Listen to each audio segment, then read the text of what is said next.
What is hypertension? Hypertension or high blood pressure is when your systolic or diastolic stays constantly high.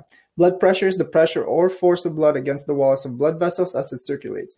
The optimal blood pressure is below 120 over 80 millimeters of mercury. There are two types of hypertension, primary hypertension and secondary hypertension.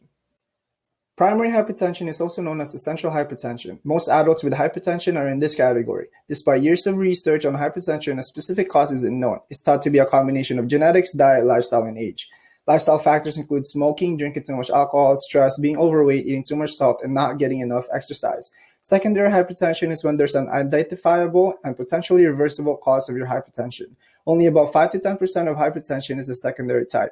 The underlying causes of secondary hypertension can include narrowing of the arteries that supply blood to your kidneys, adrenal gland disease, obstructive sleep apnea, side effects of some medication including birth controls and antidepressants. There is still much uncertainty about the pathophysiology of hypertension.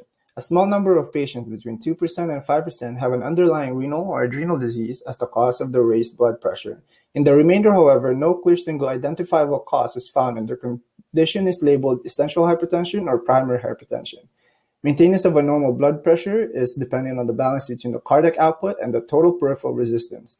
In most patients, a normal cardiac output and an increase in total peripheral resistance is evident. This pattern is typical of primary hypertension.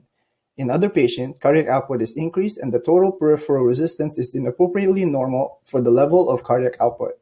When someone has higher blood pressure for an extended period of time, it begins to cause problems. Hypertension is called the silent killer because it can begin to cause problems without any symptoms. Some don't realize this is happening until end organ damage occurs, like kidney failure.